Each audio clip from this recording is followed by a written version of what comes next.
Bismillahirrahmanirrahim. وَلْتَكُنْ مِنْكُمْ أُمَّةٌ يَدْعُونَ إِلَى الْخَيْرِ وَيَأْمُرُونَ بِالْمَعْرُوفِ وَيَنْهَوْنَ عَنِ الْمُنْكَرِ وَأُولَئِكَ هُمُ الْمُفْلِحُونَ.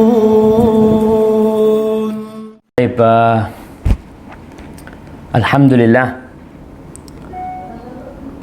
alladzi arsala rasulahu bil huda wa dinil haq, yang mengutus rasulnya dengan petunjuk dan agama yang benar, liyudhhirahu 'ala ad-dini kullihi walau karihal musyrikun, agar Allah memenangkan agamanya di atas seluruh agama yang ada walaupun orang-orang musyrik membenci hal itu. Jadi kita sebagai umat Islam harus sadar bahwa ada orang-orang yang tidak suka dengan kita. Ada orang-orang yang benci kepada kita. Ada orang-orang yang mereka mungkin secara lisan mereka menyatakan damai, tapi tetap api permusuhan itu membara di dalam jiwa mereka. Allah mengatakan walan tarda ankal yahud walan nasara hatta tattabi'a millatahum. Tidak akan ridha orang Yahudi dan Nasrani sampai engkau mengikuti ajaran mereka. Allahumma salli wa sallim ala sayyidina Muhammadin wa ala alihi wa ashabihi ajma'in. Ya Allah, semoga salawat dan salam senantiasa tercurahkan untuk hamba kekasih-Mu, untuk baginda Nabi kita Muhammad alaihi salatu wassalam, yang diutus rahmatan lil alamin, sebagai kasih sayang buat alam semesta ini, kasih sayang buat seluruh umat manusia, kasih sayang buat seluruh binatang yang ada, kasih sayang untuk semut dan ikan-ikan di lautan. Semoga salawat itu bersambung untuk keluarga beliau, untuk istri-istri beliau, untuk putra-putri beliau, dan untuk seluruh sahabat Nabi. Semoga Allah meridhai kita bersama mereka. Pada pagi hari ini kita akan berbincang tentang kita, tentang manusia. Apakah orang seperti kita pantas masuk surga? Dalam bayangan kita kalau melihat seorang ustadz, kita melihat seorang yang alim, yang senantiasa ke rumah Allah, kita berpikir, Masya Allah, ini orang bakal masuk surga nih. Kayaknya orang kayak aku susah untuk masuk surga. Terjadi seperti itu, bayangan-bayangan kalau sulit bagi kita untuk masuk surga. Ya kita perlu lihat, mungkin kita memang nggak pantas masuk surga.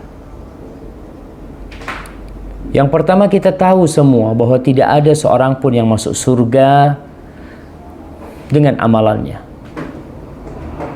tapi dia masuk surga karena rahmat Allah kepada dia. Berbicara tentang surga, ada sebagian orang yang mengatakan masuk surga itu lebih mudah daripada ngurus visa ke Amerika. Masuk surga itu lebih mudah daripada ngurus izin tinggal di Arab Saudi. Ucapan-ucapan yang menunjukkan bahwasanya memang masuk surga itu mudah. Tidak sesulit kesuksesan yang diraih di dunia. Tapi masuk surga itu juga berat. Tidak semudah yang dibayangkan, tapi juga tidak seberat yang kita pikirkan. Mu'adz bin Jabal, kita tahu seorang sahabat Nabi yang Masya Allah, yang Rasul Sallallahu Alaihi Wasallam mengatakan, a'lamu ummati bil halali wal haram Mu'adz bin Jabal. Umatku yang paling faham, yang paling mengerti tentang halal dan haram adalah Mu'adz bin Jabal. Mu'adz, ingat hadis Mu'adz yang pernah dia dibonceng sama Nabi SAW di atas keledai. Kemudian Nabi bertanya kepada Mu'adz, "Ya Mu'adz sallallahu alaihi wasallam, atadri ma haqqullah 'alal abid atau 'alal ibad wa ma haqqul ibad 'ala Allah?" Apa hak Allah atas hambanya dan apa hak hamba atas Allah? Mu'adz adalah seorang sahabat yang diutus ke Yaman, yang ketika Nabi SAW mengutus Mu'adz di akhir hayatnya, Nabi SAW mengatakan kepada Mu'adz, "Ya Mu'adz, la'allaka Mu'adz, kau bisa jadi tamurru, kau akan datang ke Madinah melewati masjidku dan kuburanku." Artinya memang Mu'adz tidak akan berjumpa lagi dengan Nabi SAW setelah diutus ke Yaman. Diutus ke Yaman berdakwah, pulang Nabi telah meninggal dunia sallallahu alaihi wasallam. Mu'adz bertanya, datang menjumpai Nabi SAW.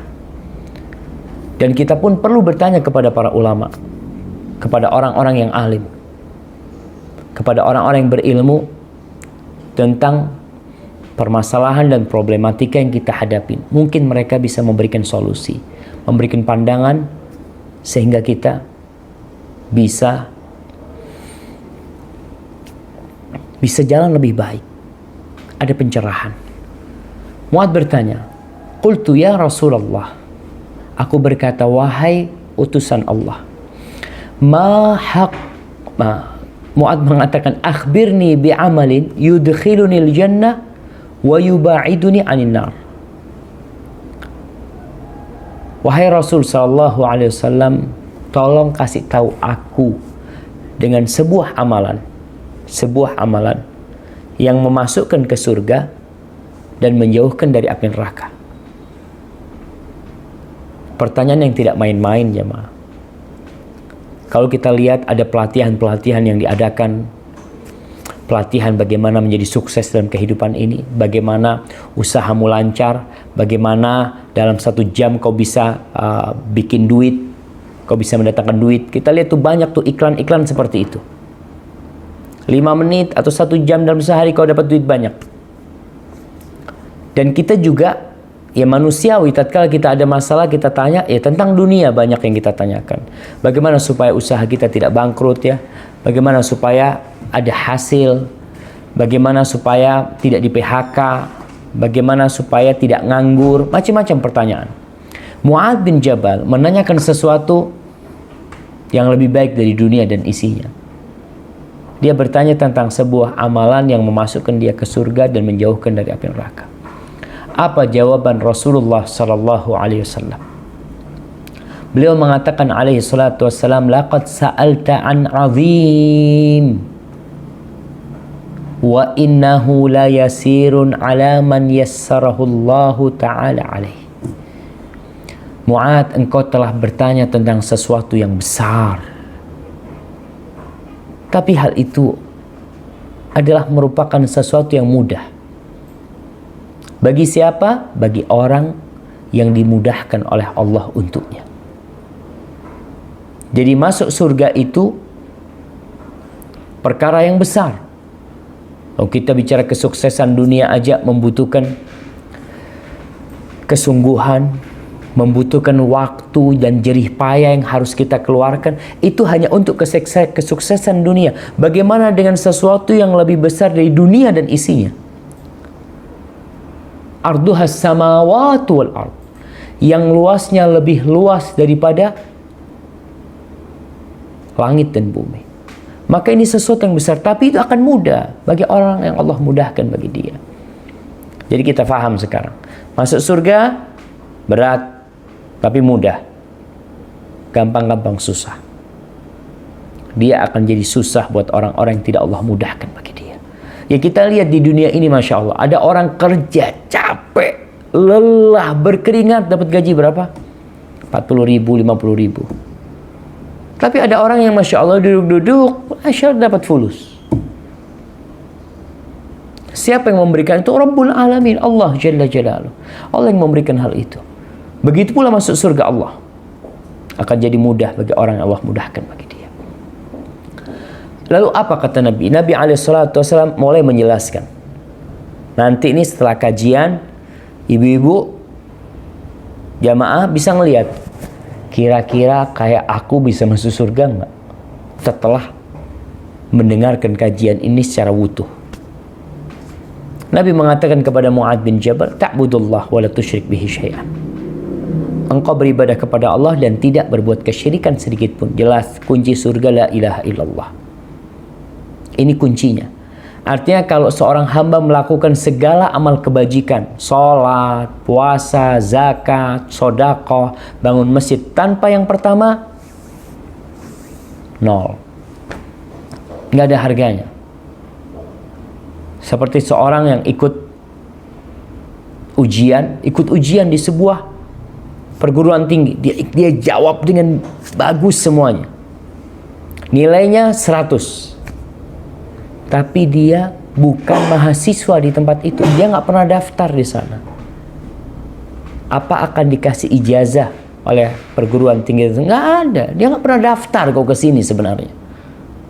Gimana kau? Kau mungkin masuk ujian, boleh. Tapi kau tidak akan pernah mendapatkan ijazah.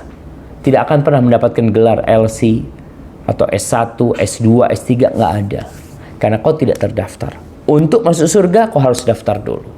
Daftarnya la ilaha illallah. Asyhadu an la ilaha illallah wa asyhadu anna Muhammadar Rasulullah. Ini yang pertama. Lalu wa tuqimus shalah. Kau tegakkan salat, tegakkan salat. Nabi SAW tidak mengatakan kau salat. Karena iqamatus shalah, mendirikan salat artinya menegakkan dengan rukun, syarat, sunnah-sunnah ditegakkan tuh salat. Wa tuqimus shalah. Wa tu'tiyaz zakah, dan engkau mengeluarkan zakat, berikan zakat itu untuk masuk surga nih. Ini Nabi SAW sedang memberikan kiat-kiat masuk surga. Kau bayarin zakat. Banyak orang-orang kaya raya susah mengeluarkan zakat. Kemarin ada yang pesan amanah, Ustadz, ana minta tolong Ustadz, kalau Ustadz isi kajian, tolong sampaikan masalah zakat. Ana ngomong, iyalah bang, ana mau sampaikan masalah zakat. Cuma yang hadir kajian ana orang-orang tidak wajib zakat. Gimana ana mau jelaskan? Yang wajib zakat nggak pernah hadir kajian. Maka tugas kita memang datang ke mereka, menyampaikan tentang kewajiban ini. Wa tu'tiyaz zakah, kau keluarkan zakat. Wa tasuma Ramadan, kau puasa di bulan Ramadan. Nah, dan kita tahu bagaimana pengaruh puasa untuk masuk surga. Salah satu amalan yang tidak ditakar pahalanya adalah puasa. Wa tahujjul bait, haji. Jadi orang mau masuk surga tuh, ya sudah, rukun Islam yang 5. Kalau kurang, ya akan berkurang persentase masuk surganya. Mungkin dia masuk surga tapi nyemplung ke neraka dulu. Tapi yang jelas, haji adalah penyempurna rukun Islam. Kalau dulu ada istilah kita waktu kecil, 4 sehat 5 sempurna. Nah, haji kewajiban buat yang mampu. Kau mampu, berangkat haji. Mampu apa Ustaz? Ada yang mengatakan Ustaz mampu gimana? Anak kayaknya belum mampu. Ada orang memang nggak punya uang cash, duit dia nggak ada, tapi masya Allah punya aset rumah, punya aset ini, mobil banyak macam-macam. Kau udah mampu. Jadi para ulama mengatakan di antara makna mampu adalah az-zadu war-rahilah, bekal dan kendaraan. Orang dikatakan mampu ketika dia punya bekal untuk berangkat dan dia punya kendaraan. Kalau sekarang mungkin orang bisa bayar untuk naik pesawat dan dia punya bekal untuk dimakan selama di Mekah dan di Madinah, itu udah wajib. Tidak ada kewajiban itu orang itu harus punya rumah dulu baru haji wajib buat dia. Orang itu harus punya mobil dulu. Enggak. Kau punya bekal, Kau punya biaya untuk beli kendaraan, untuk kendaraan, kau udah wajib. Tapi Allah nggak butuh kau berangkat haji. Kau nggak mau berangkat haji, nggak apa-apa. Terserah kau. Allah mengatakan walillahi 'alan nasi hajjul bait man istata'a ilaihi sabila wa man kafara fa innallaha ghaniyun 'anil 'alamin. Allah katakan barang siapa yang kufur, yang enggak mau berangkat haji, Allah enggak butuh sama kau, sama alam semesta ini. Sama 5 juta jemaah haji itu Allah enggak butuh. Sama 250 juta penduduk Indonesia Allah enggak butuh. Allah subhanallah, Allah itu Rabbul Alamin. Tapi ini untuk masuk surga kau harus berangkat haji kalau kau mampu. Thumma qala, lalu Nabi SAW mengatakan, ala adulluka ala abwabil khair. Sudah nih dikasih tahu tentang rukun Islam. Lalu Nabi mengatakan kepada Mu'adz bin Jabal, mau enggak engkau aku kasih tahu pintu-pintu kebaikan? Kita dalam usaha, ya kita lihat orang ketika berusaha, dia ingin keuntungan yang bertambah terus. Tiap tahun akan ada evaluasi. Dia lihat setahun ini nih, usaha ana berkembang atau stuck. Kalau ternyata stuck, apa penyebabnya? Ada orang yang kepingin bertambah lagi, dia buka cabang lagi, menginginkan seperti itu. Lalu Nabi SAW mengatakan kepada Mu'adz, as-sawmu junnah. Tuh yang wajib udah kau laksanakan, tapi kau tambahin, puasa itu perisai. Orang tuh butuh puasa untuk perisai apa? Dari syahwatnya, dari nafsunya. Ketika orang berpuasa perutnya kosong, dia tahu, oh, memang aku hidup ini bukan untuk cari makan doang. Aku nggak makan dari pagi sampai petang, nggak ada masalah. Sadar tuh manusia, kalau dia diciptakan bukan untuk cari makan, dia laksanakan puasa sunnah, tambah dengan puasa sunnah. Ini pintu-pintu kebaikan untuk menambah derajatmu di surga.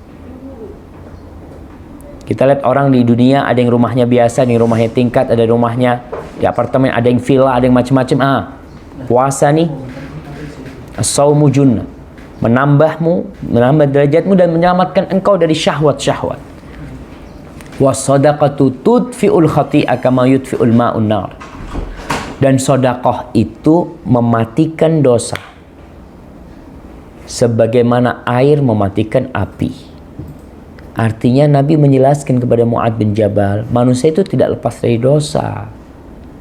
Bagaimana ketika kau berbuat dosa, kau perbanyak sedekah. Jadi boleh Ustaz ya, kita sedekah dengan harapan diampuni dosanya. Naam, itu memang janji Allah. Kau sedekah diampuni dosanya. Apa kata Allah Subhanahu wa taala? In tuqridullaha qardan hasanan yudha'ifhu lakum wa yaghfir lakum wallahu syakurun halim. Kata Allah, kalau kalian mengutangi Allah dengan perhutangan yang baik, Allah akan lipat gandakan.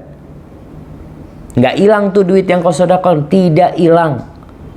Dan tidak dikembalikan sama, enggak, tapi dilipat gandakan oleh Allah Jalla Jalaluh.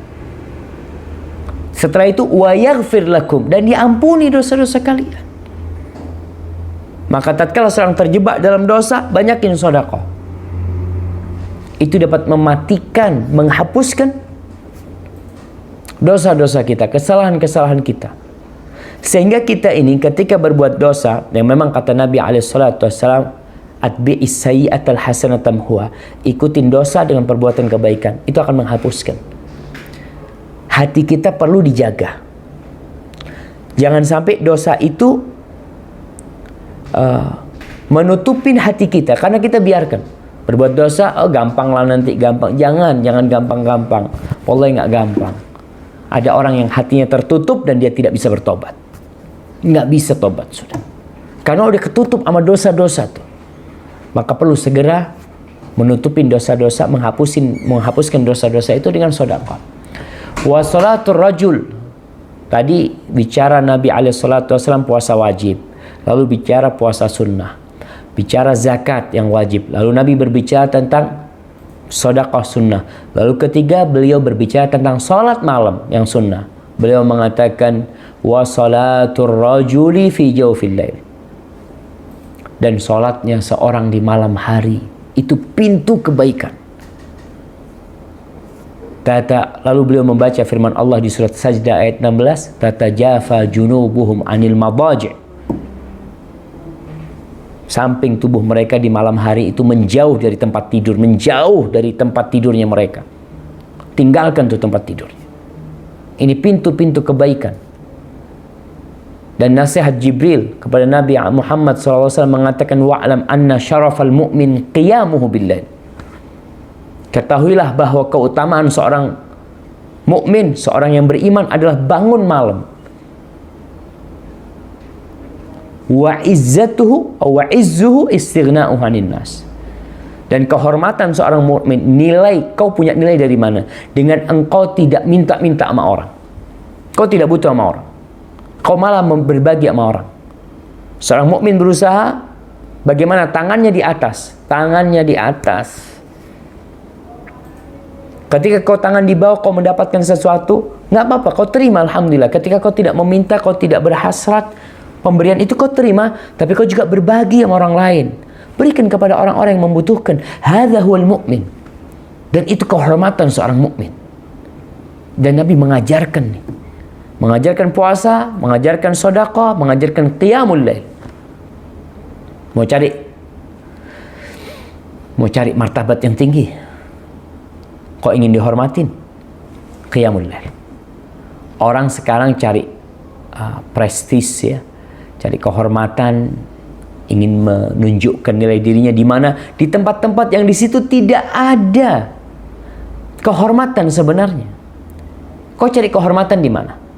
Cari kehormatan dengan menjabat, jadi pejabat publik, menduduki satu kedudukan, aku jadi terhormat. Wallah jamaah, ada orang-orang yang menghormatin kau hanya ketika ada kau di depannya. Ada kau, dia hormatin kau. Kau pergi, dia akan menghujat dan menjelek-jelekan. Itu yang kau cari, kehormatan seperti itu yang kau cari. Kalau nggak salah Khayzuran, ibundanya Harun ar-Rasyid, ketika dia melihat ada rame-rame di Baghdad, dia lihat ada rame-rame, ini ada apa, orang rame-rame. Dia melongok dari balkon istananya. Dia tanya, ada apa ini, kata dia. Ini ada seorang alim ulama baru datang, namanya Abdullah bin Mubarak, kata dia. Orang rame untuk belajar sama dia, untuk afwan nih, kayaknya mati.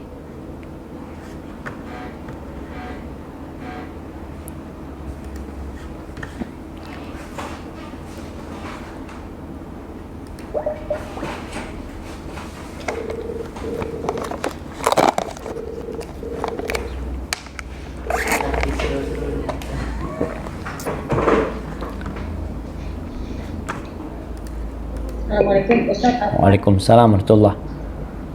Baik, kita lanjut. Sebentar Ustaz, tunggu dulu sebentar Ustaz.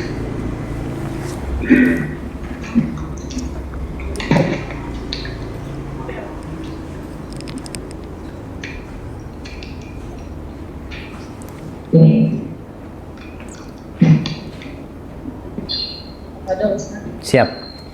Baik, kita lanjutkan. Ketika Ibunda Harun ar-Rasyid melihat itu Abdullah bin Mubarak disambut oleh penduduk Baghdad, dia mengatakan, hadza huwal mulk. Ini yang namanya kerajaan, ini yang namanya kehormatan. Bukan kehormatan anakku, bukan kerajaan anakku yang dia dihormatin karena punya kekuasaan, dia dihormatin karena dia punya tentara, punya pas pampres, kalau mungkin sekarang mungkin punya pengawal-pengawal, dia hargain dia. Tapi ini Abdullah bin Mubarak, kata dia, nggak punya apa-apa dia. Itu yang sebenarnya di sini Nabi Jibril mengatakan syarafal mu'min, keutamaan seorang mukmin, qiyamuhu bil-lail, qiyamul lail, bangun malam. Selesai Nabi menjelaskan hal itu, Nabi tidak berhenti memberikan, ini seorang yang memberikan nasihat jemaah. Ketika ada orang tanya, dia tanya satu pertanyaan, tapi kadang-kadang kita lihat ustadz-ustadz jawabnya panjang, dia kasih arahan yang lainnya. Itu sikap seorang mukmin yang cinta kepada saudaranya. Dan Nabi sangat cinta kepada umatnya. Bahkan Nabi pernah bersumpah berkata kepada Mu'ad bin Jabal, mengatakan, wallahi inni uhibbuka, demi Allah aku cinta sama kau Mu'ad. Jangan kau tinggalkan, fala tada'anna fi duburi kulli salah. Jangan pernah kau tinggalkan di akhir salat, selesai salat, untuk membaca Allahumma a'inni ala dzikrika wa syukrika wa husni ibadatik. Tapi Nabi ketika mau menambahkan nasihat kepada Mu'ad, beliau bertanya kepada Mu'ad. Tidak langsung beliau berikan. Karena pertanyaan Mu'ad jelas dia ingin amalan yang memasukkan ke surga, yang menjauhkan dari api neraka. Nabi udah jelasin. Bahkan Nabi tambahin. Tapi Nabi juga bertanya kepada Mu'ad, ala, mau enggak engkau? Kalau Nabi mengatakan, ala ukhbiruka, engkau mau enggak aku kasih tahu? Bira'sil amr, dengan inti urusan, kepalanya urusan ini apa? Wa amuduhu, dan amud itu bisa berarti tiang, tapi amudul faqari dalam onta itu tulang punggungnya yang mendukungnya. Wa dzirwatu samani, dan puncak dari punuknya. Onta tuh punya punuk tuh, ada kepala, ada tulang punggungnya, ada punuknya. Yang puncak dari punuknya itu apa? Qultu bala ya Rasulullah. Maka Mu'ad mengatakan, tentu ya Rasulullah, kasih tahu aku tuh Ra'sul amril Islam. Kepalanya urusan ini Islam. Jadi kalau ada onta nggak ada kepalanya, walaupun bagus, ya nggak bisa hidup dia. Intinya Islam. Inna dina indallahil Islam. Agama yang diterima di sisi Allah, yang diridhoin Allah, cuma Islam. Islam aja, nggak ada lainnya. Maka Nabi menjelaskan kepada Mu'ad bin Jabal. Dan ini harus difahami oleh setiap muslim. Kalau agama yang kau anut adalah agama yang benar, lainnya salah. Naam. Wa man yabtaghi ghairal islami dinan fala yuqbala min. Barang siapa yang mencari agama selain Islam, Allah nggak akan terima. Allah nggak akan terima. Siapa yang ngomong Allah, nggak akan Allah terima.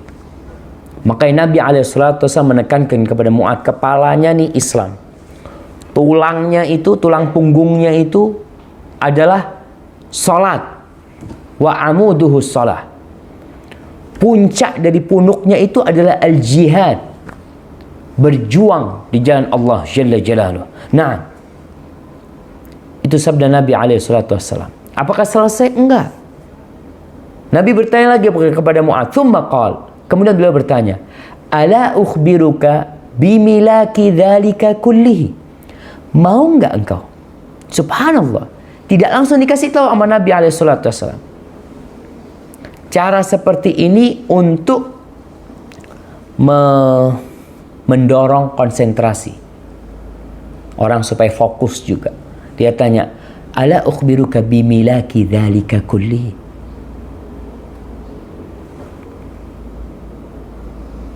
Mau enggak engkau aku kasih tahu yang menghimpun semua urusan itu? Insya Allah kau masuk surga. Kata faqultu bala ya Rasulullah, tentu, siapa yang enggak mau? Lalu fa'akhadha, kata Mu'ad, fa'akhadha bilisanihi. Lalu Nabi mengambil lisannya, dipegang tuh. Wa qala kuffa alaika hadha. Kau jaga nih, kau pelihara lisanmu, tahan omonganmu. Qultu ya Nabi Allah. Mu'ad mengatakan, ya Nabi Allah, wahai Nabi Allah, wa inna la mu'akhaduna bima natakallamu bihi. Apakah kita akan mendapatkan sanksi dari apa yang keluar dari lisan kita? Ingat jamaah, kita hidup di masa semua orang mudah berbicara. Kayak sekarang nih, pasang kamera, ngomong dia. Atau dia tulis komentar. Sebagai pengganti dari ucapan dia, tulis semua. Pikirnya dia itu nggak akan ada perhitungan sama yang kau tulis. Oke, di pemerintah kita ada aturannya. Ada ujaran kebencian mungkin, ada penghinaan, taib, itu aturan dunia. Allah Jalla Jalla aturannya lebih parah dari itu. Artinya lebih dahsyat dari itu. Ma yalfidhu min qawlin illa ladaihi raqibun atid. Tidak ada satupun yang diucapkan, dilontarkan oleh lisan kecuali di situ ada yang mencatat dan menyimpannya, dicatat dan disimpan. Mungkin orang yang kau cela, orang yang kau ghibain nggak pernah dengar dan dia tidak bisa laporan. Tapi Allah catat. Ketika Mu'adz bertanya kepada Nabi SAW, apakah kita akan mendapatkan sanksi dari apa yang kita ucapkan?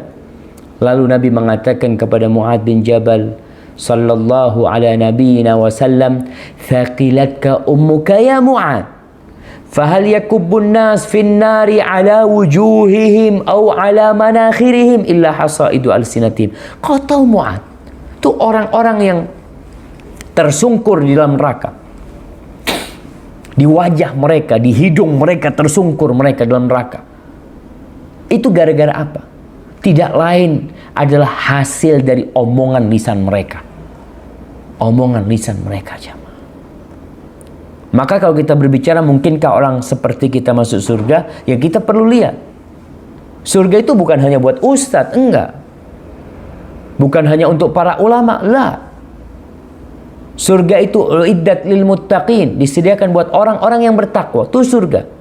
Kau bertakwa, kau mau ustadz, kau mau bukan ustadz, kau nggak pernah di pondok, kau nggak bisa ngaji umpamanya, tapi kau bertakwa kepada Allah, kau insya Allah bisa masuk surga.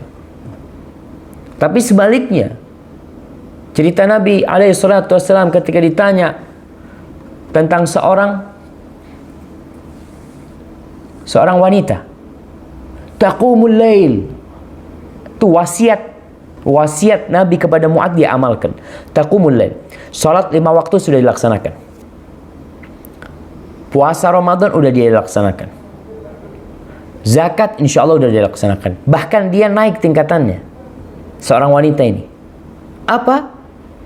Tasum an-nahar, puasa sunnah. Gak cukup itu, taqumul lail, salat malam, yang dikatakan itu adalah kemuliaan seorang mukmin. Wa tatasaddaq, dia sedekah lagi. Kurang apa? Pintu-pintu kebaikan dia amalkan. Tapi yang terakhir dari wasiat Nabi kepada Mu'adz dia nggak amalin. Apa yang tidak diamalkan? Lakinnaha salitah. Tapi dia ini perempuan yang pedes kalau ngomong. Tu'zi jiranaha, menyakiti tetangga dengan omongannya, dengan lisannya. Masuk surga. Apa kata Nabi SAW? Hiya finnar, di neraka tempatnya itu perempuan. Wallahi jamaah, tadi kita bicara susah-susah mudah masuk surga Allah. Dan Nabi udah kasih sama kita tuh suatu kemudahan. Jaga lisan kalian. Jadi kenapa pemerintah kita perlu bikin aturan-aturan yang tiap tahun dirubah, direvisi? Karena memang ya kejahatan dan kriminalitas tiap tahun bertambah, tidak berkurang ternyata.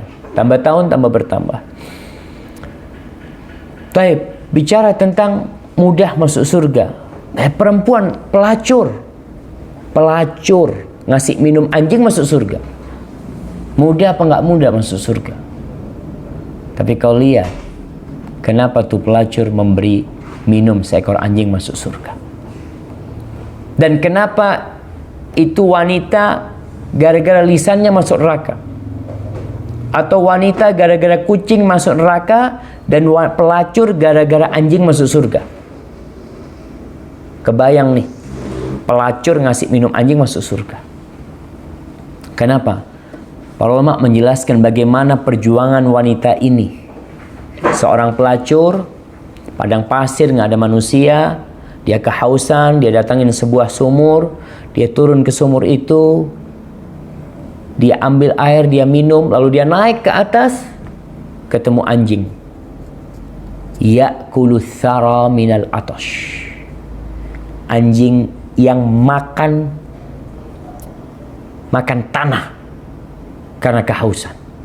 Lalu perempuan ini turun. Dalam riwayat dia itu menggunakan sepatunya, khufnya itu untuk ngambil air. Lalu dia berikan minum kepada anjing. Di tempat yang tidak ada manusia yang melihat. Hanya dia, itu anjing, dan Rabbul Alamin.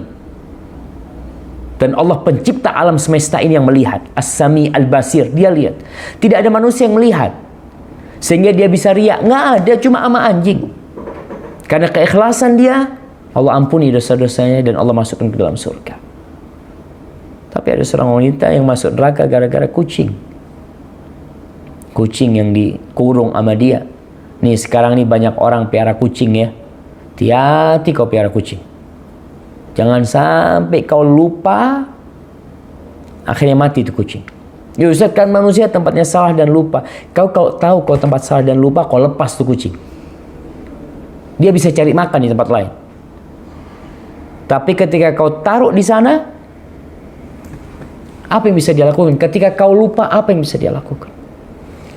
Ada sebuah kisah Sulaiman, Nabi Sulaiman. Wallah, kisah ini kisah Israiliyah. Disebutkan dalam kisah itu Nabi Sulaiman bertanya kepada semut, kau dalam setahun butuh makan berapa? Kata dia, cukup 1 gandum. 1 gandum tuh cukup. Ya udah, ditaruh di satu tempat sama Nabi Sulaiman, dikasih gandum. Ditutup sudah tempat itu. Dalam riwayat itu disebutkan, setahun kemudian Nabi Sulaiman buka. Ternyata gandum itu tinggal separuh. Tinggal separuh gandum itu. Heran Nabi Sulaiman. Kata kau butuh 1 gandum. Iya, aku butuh 1 gandum. Tapi karena engkau mengurungku, aku takut kau lupa, sehingga aku mati kelaparan. Maka aku sisakan. Aku berusaha mengiritnya. Dan karena kalau sudah manusia yang tadi, kucing kalau sudah dikurung, akhirnya siapa yang bertanggung jawab? Ya kau yang bertanggung jawab yang ngurung dia.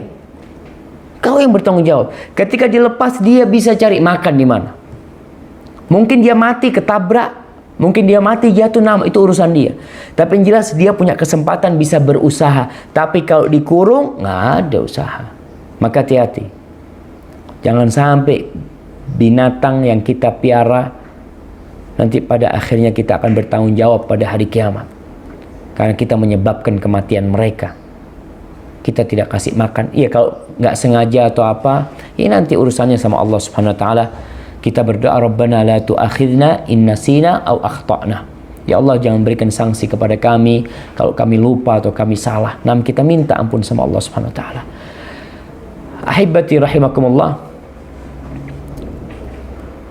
Dalam sebuah hadis disebutkan, hadis ini diriwayatkan oleh Abu Ya'la di dalam musnadnya, dan Al-Asbahani dan Targhib wa Targhib, dan disebutkan hadis ini sanadnya hasan oleh sebagian ulama.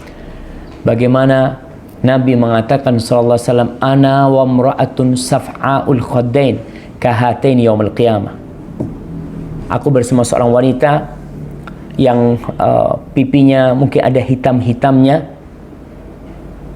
Aku pada hari kiamat itu seperti ini sama dia. Disebutkan ketika Nabi SAW hendak masuk surga, wanita ini juga ikut masuk surga bersama Nabi SAW. Seperti ini kata Nabi SAW. Kenapa perempuan ini? Ada apa dia bisa bersama Nabi SAW masuk surga?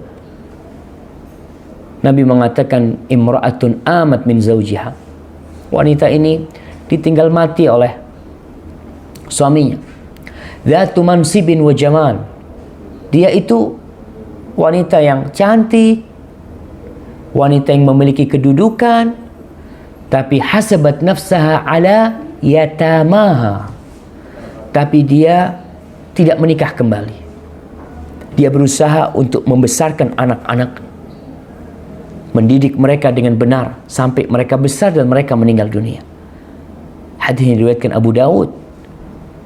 dan sanadnya memang dhaif, tapi sebenarnya memang saling menguatkan sanad itu juga berdasarkan sabda Rasulullah sallallahu alaihi wasallam yang sahih, ana wa kafilul yatim kahatain, aku bersama orang yang memelihara anak yatim seperti ini, kata Nabi alaihi salatu wasallam.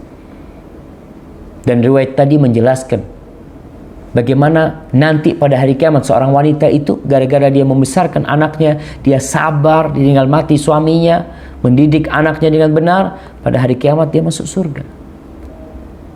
Dan ada yang menyebutkan masuk surga buat wanita lebih mudah daripada orang laki. Lebih mudah. Tidak ada jamaah, artinya tidak harus ke masjid sholat berjamaah, tidak ada sholat Jumat, tidak ada jihad fi sabilillah, nggak ada tuh buat wanita. Tapi buat laki ada hal itu. Masuk surga buat wanita, kata Nabi alaihi salatu wassalam. Nabi mengatakan, idza shallatil mar'atu khamsaha wa shamat syahraha wa ata'at zawjaha wa hafizat farjaha qila laha udkhulil jannah min ay abwabil jannati syi'ti.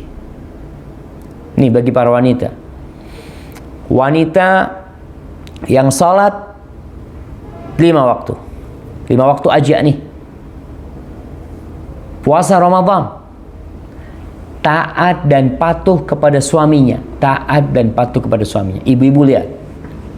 Yang jadi ibu-ibu nih, para wanita coba lihat. Kau taat enggak sama suamimu? Patuh enggak sama suaminya?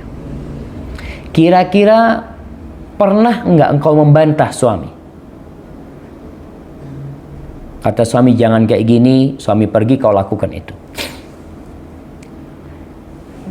Ya kau yang lebih tahu. Tapi kalau wanita taat dengan patuh sama suami, setiap dipanggil dia datang.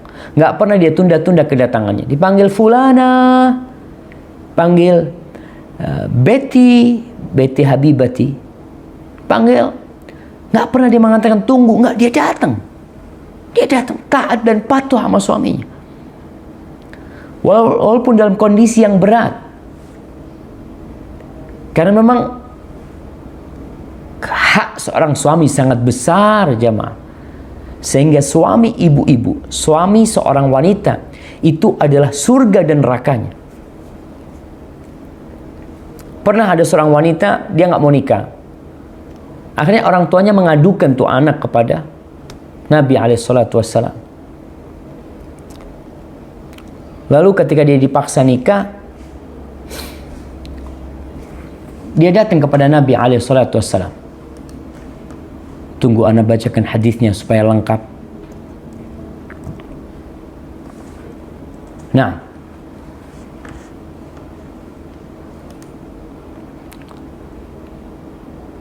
wanita ini sebelum menikah, dan ini penting buat seorang wanita ya. Ini disebutkan hadisnya. Wanita ini tidak mau menikah padahal udah banyak yang minta dia. Akhirnya wanita ini datang kepada Rasul sallallahu alaihi wasallam. Dia bertanya, "Ya Rasulullah, apa hak seorang suami? Aku mau nikah, aku tahu apa kewajibanku kepada suami." Lalu Nabi alaihi salatu wasallam menjelaskan, "Lau kana min qadamihi ila mafriqi ra'sihi qurhatun." Kan bajis kalau dari telapak kakinya sampai ke kepalanya itu ada borok yang mengeluarkan nanah al-qayh was-sadid.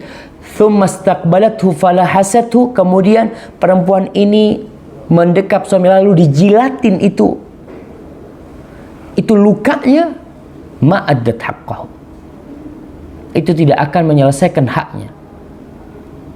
Lalu wanita ini berkata, kalau begitu aku tidak akan menikah ya Rasulullah SAW. Aku takut tidak bisa melaksanakan kewajibanku kepada suamiku. Wallahi jamaah, nggak main-main. Nabi SAW mengatakan, innama huwa jannatuki au naruki. Suamimu itu surgamu atau nerakamu? Surga atau neraka. Makanya Nabi SAW mengatakan wa ata'at zaujah, ini hak suami terbesar, taat. Tadi Nabi sekedar menggambarkan besarnya hak seorang suami atas istrinya. Dan Nabi mengatakan kau taati, yang taat sama suaminya. Wa hafizat farjaha, dia jaga kehormatannya, jaga kemaluannya. Maka akan dikatakan kepada wanita ini, qila laha udkhulil jannah min ay abwabil jannati syi'ti. Silahkan kau masuk surga dari pintu mana saja yang kau mau, dari mana aja, asalkan tadi kau amalkan hal itu. Kisah seorang sahabat dalam hadis riwayat Bukhari, Al-Bara' bin Azib menceritakan ini tentang bagaimana ada amalan-amalan yang kecil bisa memasukkan kau ke surga sebenarnya. Artinya mudah masuk surga itu, tapi masuk neraka juga mudah. Oleh karena itu Nabi SAW mengatakan bahwa al-jannatu aqrabu ila ahadikum min syiraki na'lihi wan naru mithlu dzalika. Surga itu lebih dekat dari kalian surga itu lebih dekat kepada kalian daripada tali sandal kalian kepada kalian. Dekat banget tuh. Orang nggak pakai sandal kan tali sandalnya dekat sama kakinya, dekat banget tuh. Itu surga. Wan naru mithlu, tapi neraka juga sama dekatnya kayak gitu. Sama. Persis kata Nabi SAW. Ini dalam hadis Bara' bin Azib radhiyallahu anhu yaqul, ata an-nabiy sallallahu alaihi wasallam rajulun. Pernah datang menjumpai Nabi alaihi salatu wasallam seorang lelaki muqanna'un bil hadid, yang dia telah mengenakan pakaian besi siap untuk berperang. Muqanna' bil hadid. Fitra masya haula.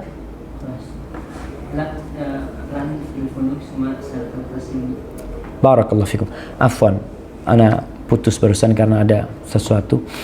Muqanna' bil hadid, orang ini dengan pakaian besi dari kepala sampai bawahnya sudah pakaian besi siap berperang. Faqala Rasulullah, lalu dia berkata, ya Rasulullah, uqatil au uslim. Wahai Rasul sallallahu alaihi wasallam, aku nih gimana nih?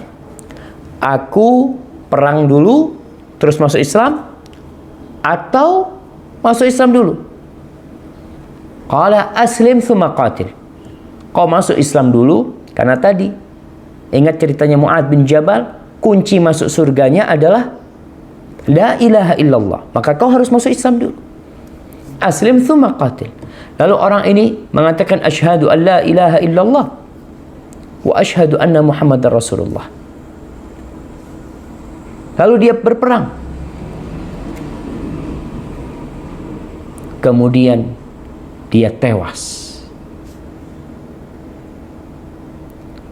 Apa kata Rasul sallallahu alaihi wasallam? Amila qalilan wa ujira katsiran. Amila qalilan. Dia beramal sedikit tapi dikasih pahala yang besar kali sama Allah Subhanahu wa taala. Subhanallah.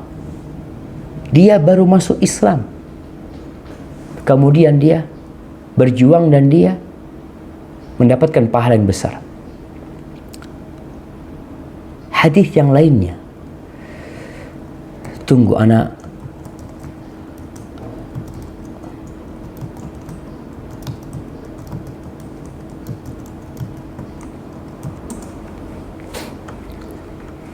Ada seorang badui, seorang sahabat yang masuk surga sedangkan dia belum pernah sujud satu kali pun. Belum pernah sujud. Dia masuk Islam. Sahabat ini namanya Amr bin Thabit bin Wuqais.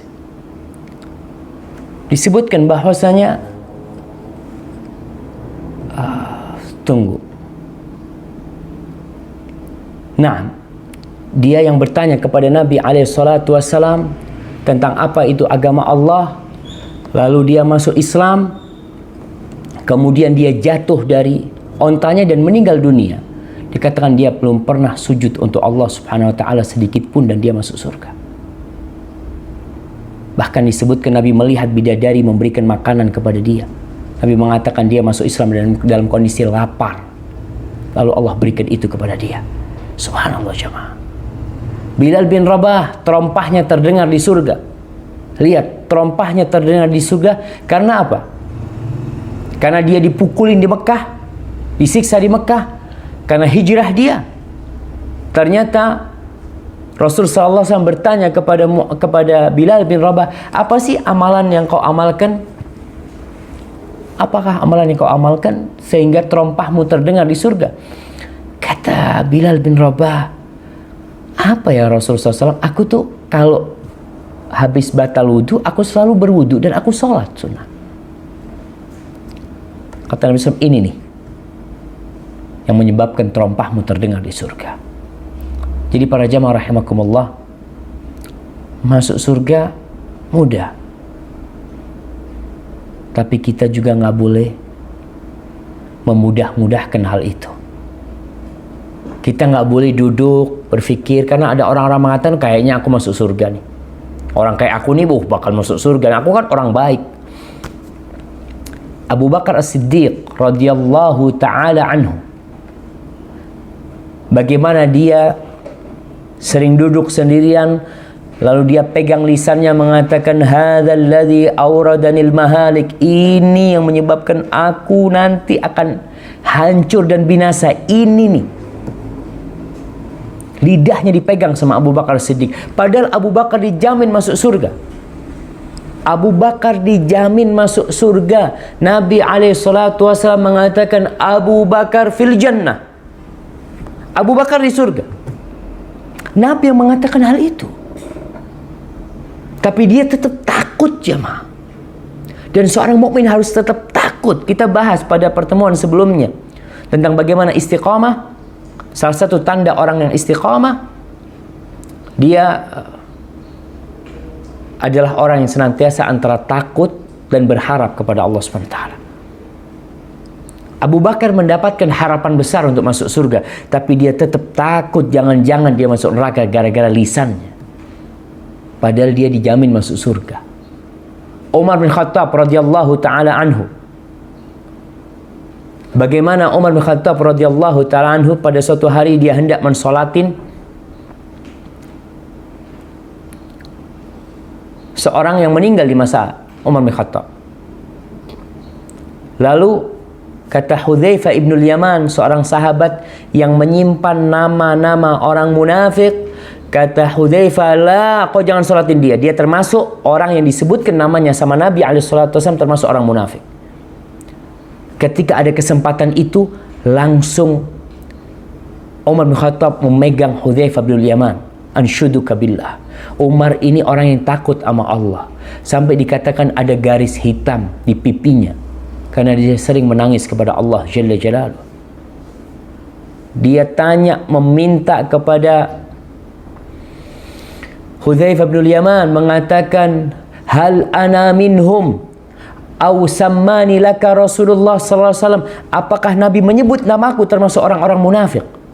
Padahal Umar dijamin masuk surga.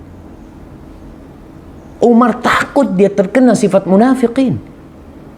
Lalu Hudzaifah mengatakan, tidak, dan aku tidak akan memberikan kesaksian buat orang lain kecuali buat kau. Sudah selesai. Artinya kalau ada orang tanya lagi, aku termasuk yang disebutkan sama Nabi, tidak, Mu'ad tidak akan memberikan hal itu. Wallahi jamaah, sahabat-sahabat Nabi yang Allah menyebutkan perjuangan mereka, lalu Allah mengatakan, laqad radhiyallahu, Allah telah ridha kepada mereka. Allah telah ridha. Allah tahu dengan isi hati mereka. Ternyata tidak membuat mereka jadi GR, merasa baik, merasa sok suci. Tidak. Seorang tabi'in, Ibn Abi Mulaikah, dia mengatakan, adraktu 30 min ashabin Nabi sallallahu alaihi wasallam. Aku telah berjumpa dengan 30 sahabat Nabi. Kulluhum yakhafu ala nafsihi nifaq. Semuanya takut dia termasuk munafik. 30 sahabat. Kita merasa ya sudah seakan-akan sudah melewatin surga Allah Subhanahu wa taala. Pernah kita duduk tanya, ya Allah, jangan-jangan aku munafik. Jangan-jangan aku pura-pura ngaji. Aku pura-pura baik. Aku datang ke majelis. Bayangkan, orang munafikin itu ada di masa Nabi SAW.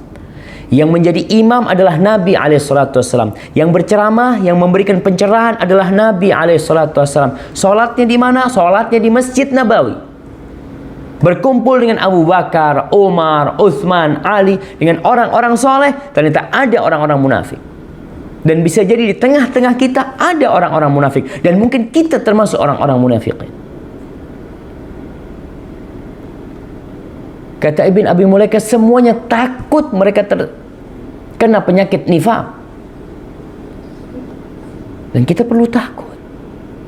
Hasan al-Basri mengatakan, la yakhafuhu illa mu'min wa la ya'manuhu illa munafik. La yakhafuhu, tidak takut kepada sifat kemunafikan, khawatir kecuali orang beriman.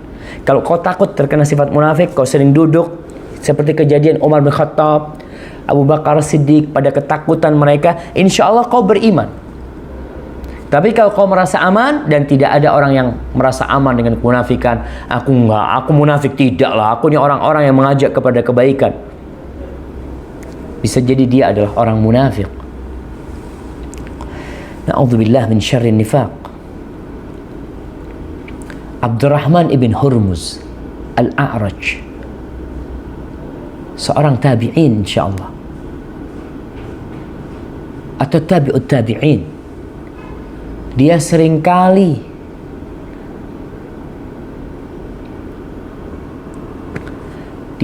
ngomong sama dirinya, duduk sama dirinya, dia dudukkan jiwanya dan berkata kepada dirinya.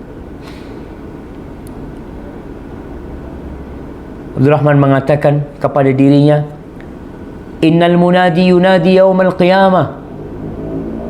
Nanti tuh pada hari kiamat akan ada yang menyeru pada hari kiamat yang mengatakan, ya ahla khati'ati kadza qum, wahai pelaku dosa ini, kalian bangun. Fataqumu ya a'raj ma'ahum, engkau ikut sama mereka karena kau pelaku dosa itu. Tsumma yunadi, kemudian dipanggil lagi, wahai pelaku dosa ini, qumu, bangun kalian, kau juga ikut. Fa'araka ya a'raj taqumu ma'a kulli ta'ifah, aku lihat kau wahai a'raj, kau bangun dengan semua kelompok. Subhanallah. Sebagian di antara ulama salaf mengatakan, kalau ada panggilan di hari kiamat nanti semuanya masuk surga kecuali satu, maka aku mengira aku yang satu itu. Kita kadang-kadang kan kalau dipanggil orang masuk surga umpamanya satu masjid ini cuma satu, apa yang kita lakukan? Oh, kayaknya fulana yang nggak masuk, kayaknya fulan. Ulama ketika takut mereka mengatakan, kayaknya aku. Subhanallah jamaah. Al-Imam Syafi'i mengatakan, uhibbus salihina walastu minhumu la'alli an anala bihim syafa'ah wa akrahu man tijaratuhul ma'asi wa in kunna sawa'an fil bida'ah. Kata Imam Syafi'i mengatakan, aku cinta kepada orang-orang soleh walaupun aku tidak termasuk dari golongan mereka. Ya, kecintaan aku berharap dapat syafaat mereka. Imam Syafi'i, siapa yang gak kenal sama Imam Syafi'i? Beliau yang mengarang kitab yang sampai hari ini kitab itu menjadi panutan, menjadi pedoman umat Islam, Ar-Risalah, kitab dalam usulul fiqh yang ditulis oleh Imam Syafi'i. Beliau menulis hal itu.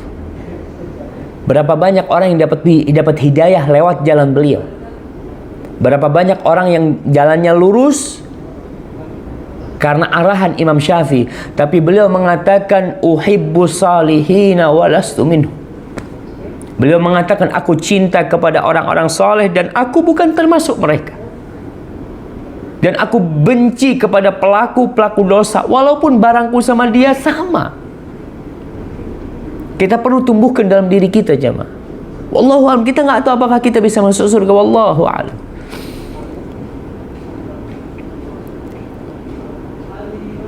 Muhammad bin Wasi', subhanallah, salah satu ulama salaf mengatakan, "Lau kana yujadu lidzunubi rih, lau kana yujadu lidzunubi rih, ma qadirtum an tadwa minni minnatani rih." Dia mengatakan, andai kata dosa itu ada aromanya, andai kata dosa itu ada baunya, kalian tidak akan bisa mendekat kepada aku karena busuknya aromaku. Wallahi jamaah. Dia mengatakan, innama huwa afullah au nar. Yang ada nanti pada hari kiamat, ampunan Allah, maaf dari Allah, kalau enggak neraka sudah. Ini seorang yang soleh, yang dikenal doanya mustajab, Muhammad bin Wasi'. Dia begitu takut. Yang ada pada hari kiamat, ya tadi, Allah maafkan atau neraka yang ada.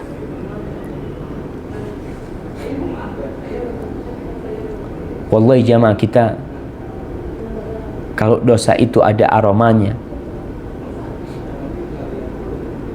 ada baunya, wallahi kita tidak akan bisa kumpul bersama. Cuma memang Allah menutupi dosa-dosa kita.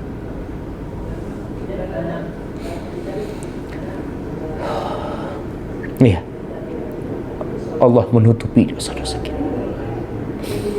Ya, semoga Allah kelak yang menutupi dosa kita ketika kita hidup di dunia, kelak pada hari kiamat Dia mengampuni dosa-dosa kita.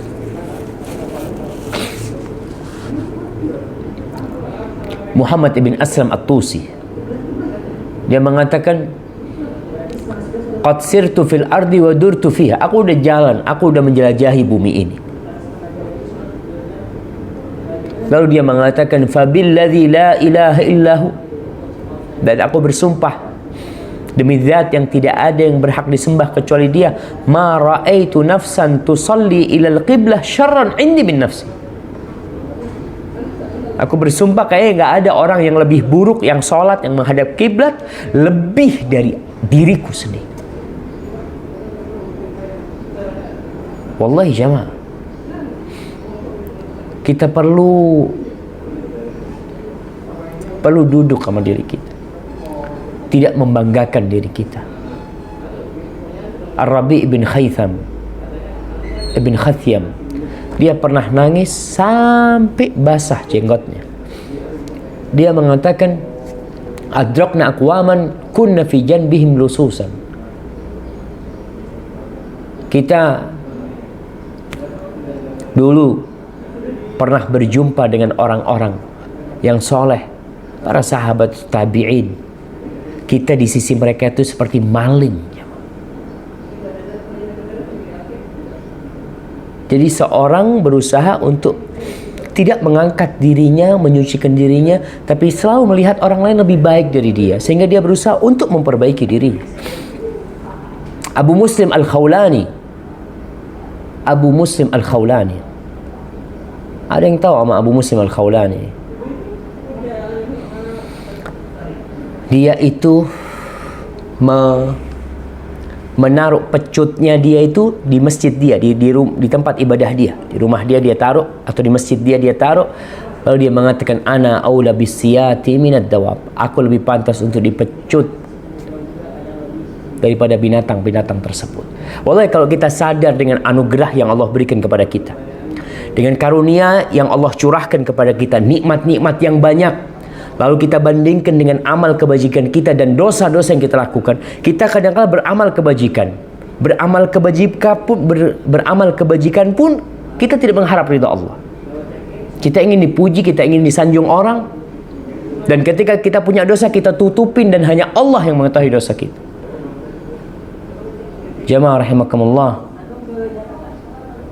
Sahal bin Aslam berkata, kana Bakar bin Abdullah al-Muzani idza ra'a syaikhan Bakar ibn Abdullah al-Muzani, kalau dia melihat orang yang lebih tua, maka Bakar mengatakan, hadza khairun minni, ini orang lebih baik dari aku. Abadallah qabli, dia telah beribadah kepada Allah, dia telah meletakkan keningnya sujud kepada Allah. Sebelum aku bisa itu, dia sudah melakukan itu. Dia lebih baik daripada aku. Wa idza ra'a syaban, kalau yang dia lihat anak muda. Karena dalam kehidupan ini kita akan melihat orang yang di atas kita, yang senior atau yang junior. Ketika melihat yang senior, yang lebih tua, Bakar bin Abdullah mengatakan, orang ini lebih baik dari aku karena dia telah beribadah kepada Allah sebelum aku beribadah.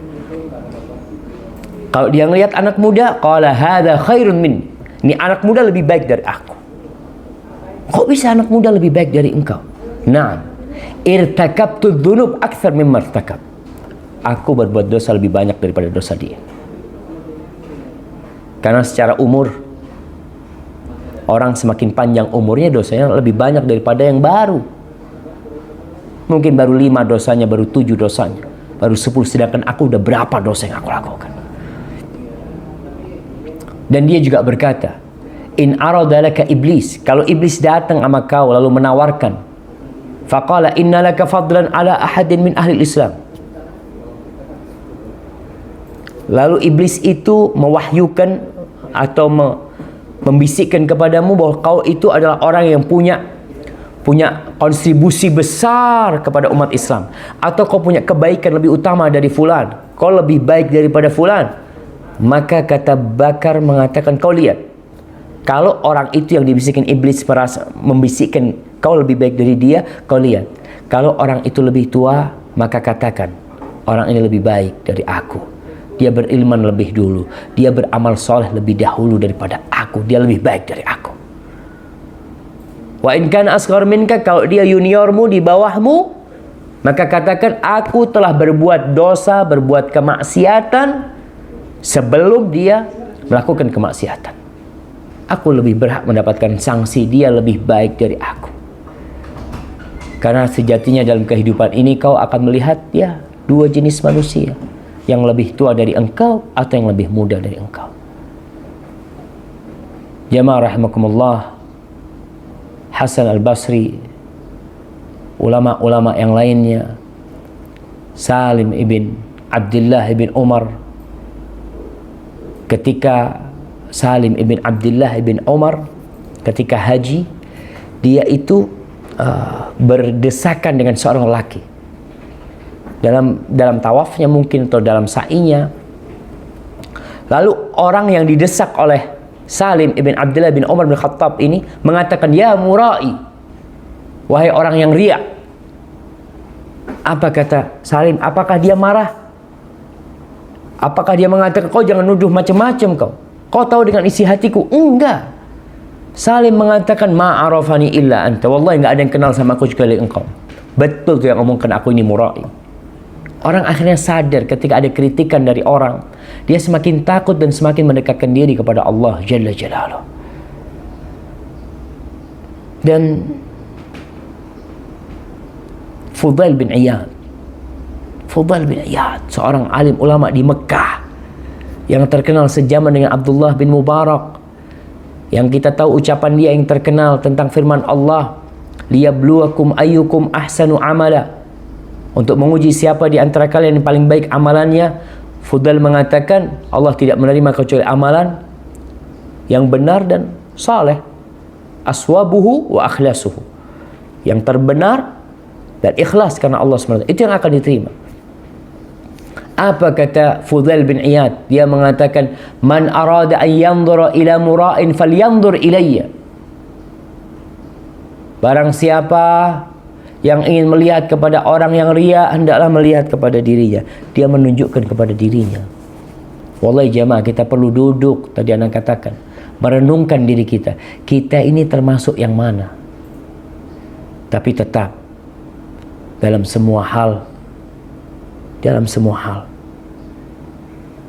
kita perlu husnudzan sama Allah. Kita berharap Allah mengampuni dosa-dosa kita. Kita berharap Allah menerima amalan kita, tapi kita tetap takut Sampai kapan rasa takut itu menemani kita? Sampai kematian datang. Sampai kematian tiba. Umar bin Khattab ketika kematian tiba, ketika dia ditusuk di bawah pusarnya, darah itu mengalir. Ketika dia minum susu, kemudian susu itu keluar dari luka tusukan itu, lalu dikatakan, "Ausi ya Amirul Mukminin, kau sudah kasih wasiat, udah nggak bisa disembuhkan, sudah habis nih," kata dokter. Umar bin Khattab mengatakan kepada putranya Abdullah bin Umar bin Khattab, "Ya bunayya, da' khaddi 'alal ard." Wahai ananda, letakkan pipiku di tanah.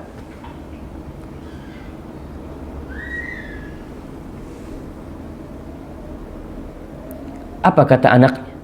Ya abati, kata dia, apa bedanya tanah sama pahaku? Biar kepalamu di pahaku. Umar marah kepada anaknya. La ummalak, ba'khaddi 'alal ard. Letakkan pipiku di bumi. Letakkan di tanah pipiku. Apa kata Umar bin Khattab? La'allallah ayyarhamani. Aku berharap dengan kondisi pipiku di tanah, Allah memberikan rahmatnya kepada aku. Allah kesian sama aku nantinya. Wallahi jamaah, kita nggak tahu.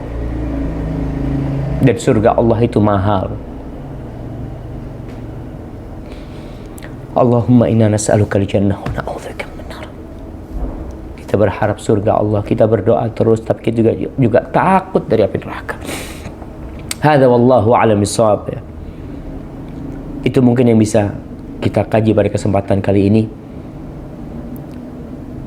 Semoga bermanfaat buat kita, menjadi kita lebih dekat sama Allah Subhanahu wa taala dan tidak sok suci dalam kehidupan ini. Barakallahu fiik. Kalau kiranya ada pertanyaan, tafadhali.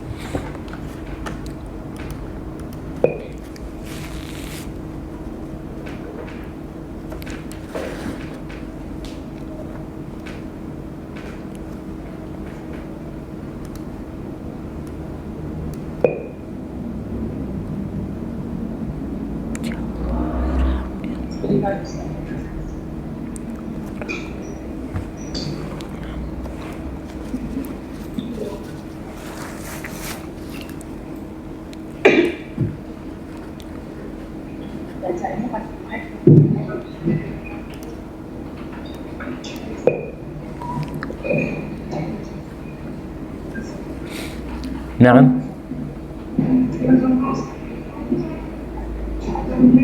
Ya. Assalamualaikum Ustaz. Waalaikumsalam warahmatullah. Naam. Manakah yang harus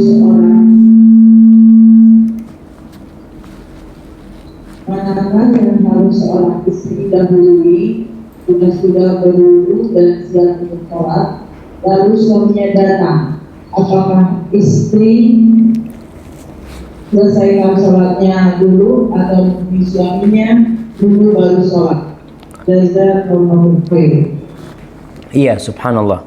Ini pertanyaan yang bagus sekali ya, tentang seorang istri dengan suaminya. Apabila seorang istri sudah ambil wudu dan dia mau sholat, suaminya datang, mana yang lebih harus dia dahulukan?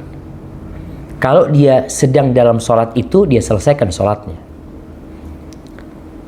Kalau dia di akhir waktu, yang waktu sholatnya mau habis, maka dia dahulukan sholatnya. Karena ini berkaitan dengan hak Allah yang wajib atas dirinya.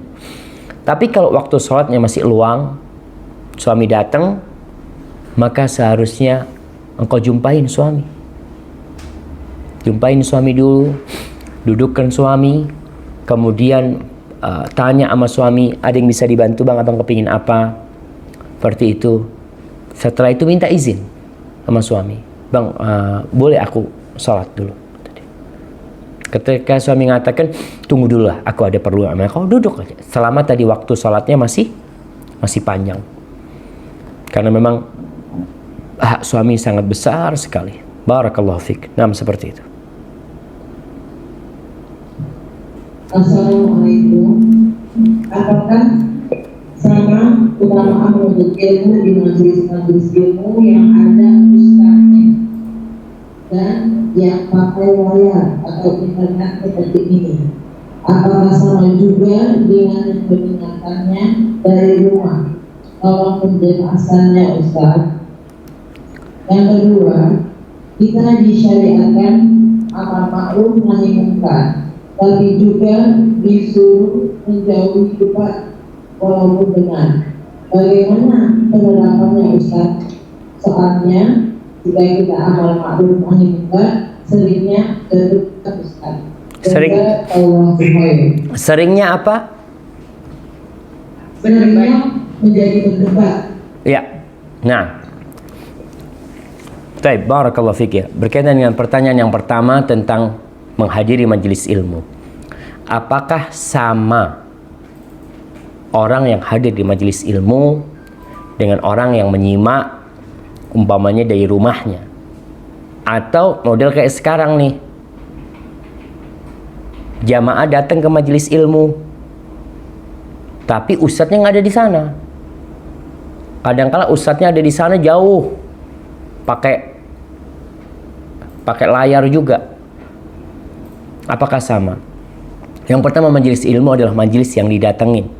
Kita kumpul di tempat itu, yang kata Rasul sallallahu alaihi wasallam, "Wa majtama'a qaumun fi baitin min buyutillah." Tidaklah satu kaum yang berkumpul di satu rumah dari rumah-rumah Allah, yatluna kitab Allah wa yatadarasunahu fima bainahum. Mereka bersama-sama mengkaji di sana kitabullah, mempelajarinya, membacanya. Apa yang terjadi? Illa nazalat alaihimur rahmah, illa nazalat alaihimus sakinah. Kecuali sakinah akan turun kepada mereka. Mereka kumpul bersama nih. Berarti kalau ibu-ibu sekarang kumpul bersama di satu tempat untuk mengkaji bersama, baik itu ada ustadznya atau tidak ada ustadznya, ngaji bareng di sana, mempelajari bersama, insya Allah akan turun tuh sakinah tersebut. Karena mereka kedatangannya ke sana memang berkumpul bersama untuk mempelajari syariat Allah, mempelajari agama Allah, mempelajari Al-Quran Al-Karim. Tapi sekarang ada sarana yang menyebabkan mereka lebih mudah. Adalah gimana kalau ngajinya Ustadz, kita berlima nih di rumah, kita setel nih kajian kitab atau kajian apa, lalu kita bersama-sama mempelajarinya. Dapat enggak Ustaz? Mudah-mudahan dapat. Rahmat Allah itu luas, seluas langit dan bumi. Terus bagaimana yang di rumah? Di rumah nonton di rumah kajian. Ya semoga Allah memberikan rahmatmu sesuai dengan kesendirianmu. Kalau di sana kan kebersamaan. Dalam hadis itu mereka bersama-sama. Ketika kau sendirian, seperti orang yang ngaji baca Quran sendirian di rumahnya, apakah dia akan mendapatkan malaikat akan turun ke mereka umpamanya, ke orang ini? Wallahu a'lam bishawab. Sepertinya dalam hadis itu dianjurkan kebersamaan, kumpul bersama-sama, mengkaji bersama-sama.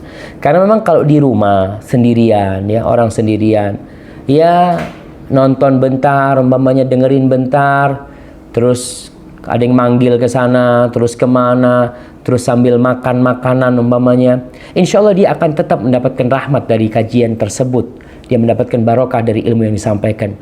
Tapi adapun sakinah, malaikat-malaikat yang turun, itu dalam hadis itu disebutkan ketika mereka bersama-sama mengkaji. Seperti yang dilakukan ngaji di masjid bareng umpamanya, ngaji di rumah bareng, insya Allah dapat tuh. Yang seperti itu semuanya sesuai dengan kondisi mereka insya Allah. Wallahu a'lam bishawab. Itu yang Anda ketahui. Terus berkaitan dengan pertanyaan kedua, masalah amar ma'ruf nahi mungkar. Kita kadang-kala kalau amar ma'ruf nahi mungkar yang ada adalah debat sama dia. Memang dalam Islam itu ada 3 cara dakwah yang disebutkan di surat An-Nahl ayat 125 insyaallah. Allah mengatakan ud'u ila sabili rabbika bil hikmah. Ajaklah ke jalan Tuhanmu dengan hikmah. Hikmah ini al-ilmu wal amalus salih, ilmu dan amal saleh. Hikmah itu meletakkan sesuatu di tempatnya dengan hikmah. Hikmah ini digunakan mungkin kepada orang yang tidak mengerti hukum. Orang kalau nggak ngerti hukum, nggak punya ilmu, dan orang itu punya dorongan untuk berbuat baik, itu tinggal dikasih tahu, mas, sholat duha itu insya Allah Allah mudahkan rezekinya umpamanya. Dia akan seperti Allah akan jamin tuh. Dalam sebuah hadis disebutkan, ya ibna Adam irka' li rak'atain fi awwalin nahar akfika akhirah. Wahai anak Adam, kau sujud buat aku di pagi hari 2 rakaat, aku cukupin hari itu buat engkau. Orang ini langsung tertarik untuk mengamalkan umpamanya, karena dia orang nggak ngerti, dikasih tahu faham, lalu diamalkan. Wal mau'izatil hasanah, yang kedua dengan mau'izah hasanah, nasihat yang baik. Ini lebih kepada orang-orang yang punya ilmu tapi malas dia. Dia tahu tuh ilmunya, dia faham tuh dalilnya, hadisnya dia punya tuh, cuma pengamalannya dia kurang. Ini perlu mau'izah hasanah. Mau'izah hasanah itu adalah nasihat dengan menceritakan reward dari Allah, balasan dari Allah yang akan diberikan kepada dia, ya, surga Allah, kebaikan-kebaikan, dan dengan menceritakan tentang dahsyatnya api neraka. Jadi dia perlu dikasih peringatan orang ini, karena orang itu punya ilmu sebenarnya, ada ilmunya, lulusan pesantren di Indonesia, cuma nggak tahu. Dengar azan ya kadangkala meremehkan sekali sama sholat. Dia ada ilmunya, maka perlu mau'izah hasanah. Yang ketiga, wajadilhum billati hiya ahsan. Jidal, berdialog dengan cara yang paling baik. Jadi kalau dialog ini harus dengan cara yang lebih baik. Kenapa? Karena dalam perdebatan itu biasanya akan terjadi emosi, akan terjadi ungkapan-ungkapan yang seharusnya tidak disampaikan. Biasanya kalau debat kayak gitu tuh. Makanya ketika seorang hendak menyampaikan, dia lihat debat ini buat orang yang dia punya syubhat, dia sudah punya ilmu dan dia menentang dengan apa yang disampaikan ini. Dan untuk debat ini diperlukan orang yang berilmu. Kalau kau nggak berilmu, artinya kau hanya bisa memberikan nasihat, kau kasih nasihat. Ketika dia ngajak debat, afwan, ana kalau untuk dialog, untuk debat, ana nggak punya ilmunya. Ana cuma ingin memberikan nasihat kepada engkau. Dan ana yakin, udahlah kalau umpamanya bicara hukum wajib atau sunnah umpamanya, kadang-kadang itu menjadi perdebatan, ya kau katakan, udahlah, anggap itu sunnah umpamanya. Tapi kan baik buat engkau. Kenapa kau tidak mengamalkan hal itu? Nggak perlu kita debat masalah itu panjang lebar. Jangan sampai kita nggak punya ilmu berdebat, akhirnya debat kusir. Yang ada permusuhan di antara kita akhirnya. Hadza wallahu a'lam bissawab. Nah.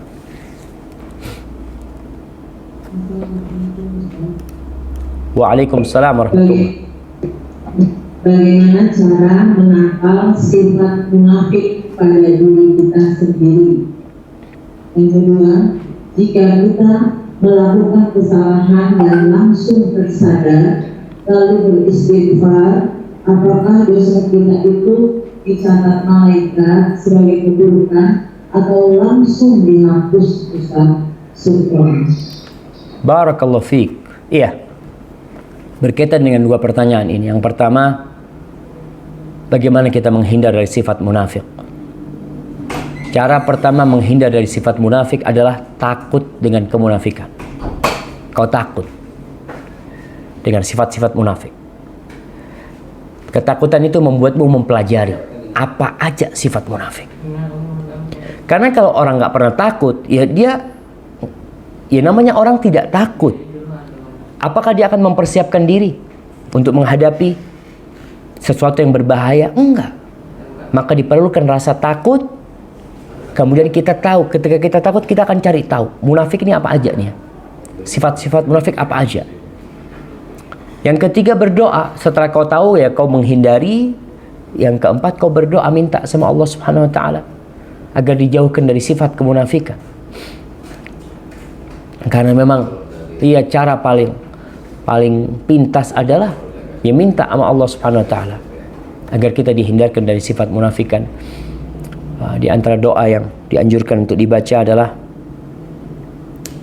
Allahumma tahhir qalbi minan nifaq wa lisani minal kadhib wa aini minal khiyanah. Ya Allah, sucikan hati kami dari kemunafikan dan sucikan mata kami dari pengkhianatan. Allahumma tahhir qalbi min nifaq wa lisani minal kidhib, dan lisanku dari kebohongan dan mataku dari pengkhianatan. Doa, baca doa, minta sama Allah Subhanahu wa taala. Adapun yang berkaitan dengan masalah orang yang melakukan dosa, apakah ketika orang melakukan dosa itu langsung dicatat dosa itu? Dalam sebuah hadis, anak-anak lama, hadis itu lama anak nggak membacanya, tapi kira-kira maknanya bahwasanya Rasul SAW menjelaskan ada dua malaikat yang mencatat, kiraman katibin, malaikat-malaikat yang mulia, yang mereka tidak mencatat kecuali yang telah diperintahkan kepada mereka. Ada malaikat yang mencatat kebaikan, ada malaikat mencatat keburukan. Dua malaikat ini yang menjadi komando di antara dua ini adalah malaikat pencatat kebaikan. Ketika orang itu melakukan dosa, malaikat pencatat kebaikan mengatakan kepada malaikat pencatat keburukan, tunggu dulu, jangan kau catat dulu, la'allahu yastaghfir, tunggu, mungkin dia istighfar, sehingga belum dicatat. Ditunggu istighfar nggak jadi dicatat. Ini untuk istighfar yang memang baru dilakukan, artinya dosa yang baru dilakukan, maka malaikat pencatat itu yang di kanan menahan malaikat pencatat keburukan untuk mencatatnya. Beberapa saat disebutkan di situ. Tapi kalau dosa itu sudah berlalu, berarti itu sudah dicatat. Ketika dosa itu dicatat, maka istighfar itu insya Allah menghapuskan, karena sudah dicatat, dihapus tuh kesalahan itu. Apakah dihapus, catatan itu masih ada? Ya, kalau dihapuskan, kadangkala ditutupin aja gitu loh. Ditutupin dengan tip X, tulisan tuh ada di dalamnya tuh, soal itu. Ketika dia balik, apakah itu akan balik lagi dosa itu seperti itu? Tergantung. Kalau taubatnya dia, istighfar dia benar, insya Allah dihapuskan. Artinya dosa yang lalu udah nggak dianggap.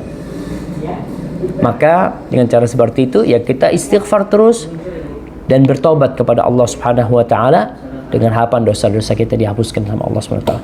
Baik, mungkin itu pertanyaan terakhir jemaah ya. Karena ada khalas udah ini, karena ada yang perlu diantar ke airport. Mudah-mudahan kita bisa lanjutkan pada kesempatan yang akan datang. Mohon maaf atas segala kesalahan.